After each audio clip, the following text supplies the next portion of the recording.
भारत के ऑपरेशन सिंदूर की सफलता को दुनिया देख रही है, लेकिन आतंक के खिलाफ सेना का ऑपरेशन अभी खत्म नहीं हुआ है। सोमवार को एक सवाल का जवाब देते हुए सेना ने रामचरितमानस की एक चौपाई का जिक्र किया। विनय न मानत जल्दी जड़, गए 3 दिन बीत, बोले राम सकोप तब, भय बिनु होए न प्रीत। यानी किसी व्यक्ति के प्रति प्रेम और सम्मान तभी संभव है जब आपके प्रति भी उसका उचित आदर और अनुशासन का भाव हो। जाहिर है भारतीय सेना का इशारा पाकिस्तान और वहां पल रहे आतंकियों को लेकर था कि अगर तुम अपनी हरकतों से बाज नहीं आए तो फिर अंजाम भुगतने के लिए तैयार रहना। आपको रामचरितमानस की एक कुछ पंक्ति याद दिलाऊंगा, आप समझ जाएंगे। तो याद कीजिए वो पंक्ति जो है, विनय न माने जलधि जड़, भय 3 दिन बीत, बोले राम सकोप तब, भय बिन होए न प्रीत। तो समझदार के लिए इशारा ही काफी है। और जहां तक ये टर्किश ड्रोन्स का सवाल है, आपने देखा किस तरह के रैकेज यहां पे फोटोग्राफ्स हमने दिखाए हैं, चाहे वो टर्किश ड्रोन्स हो या और कहीं के भी ड्रोन्स हो।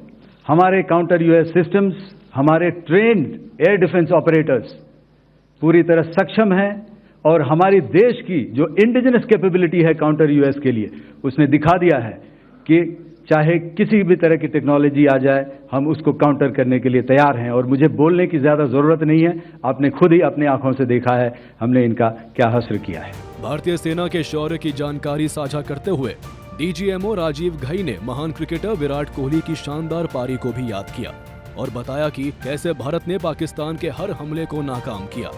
कोई मौका नहीं था कि पाकिस्तान एयरफोर्स ये मल्टी टियर डिफेंस को पार करके पीछे हमारी एयरफील्ड्स या लॉजिस्टिक इंस्टॉलेशंस को टारगेट कर पाए। आज शायद क्रिकेट की बात भी करनी चाहिए, क्योंकि मैं देख रहा था कि विराट कोहली ने टेस्ट क्रिकेट से रिटायरमेंट ले ली।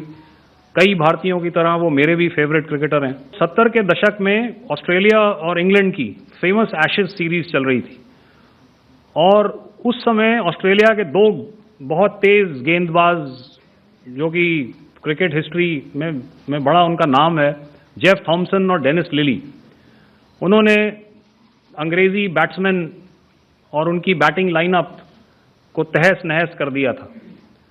और ऑस्ट्रेलियंस ने उस समय एक कहावत निकाली थी, that from ashes to ashes and from dust to dust, if Thommo don't get here then Lillee surely must. और अगर आप इस लेयर को देखें तो आप समझ जाएंगे कि मैं आपको क्या बताने की कोशिश कर रहा हूं।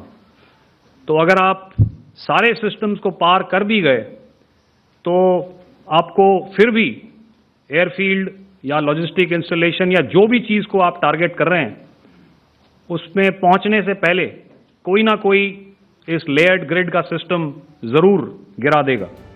पाकिस्तान के सभी हथियार हवा में नष्ट हो गए, जिसकी एक वायुसेना के एयर मार्शल AK भारती ने दिखाया और बताया कि हमारा एयर डिफेंस सिस्टम अभेद्य है। यानी दुश्मनों के लिए संदेश साफ है कि सुधर जाओ वरना हम सुधार देंगे। ब्यूरो रिपोर्ट, सूर्य समाचार।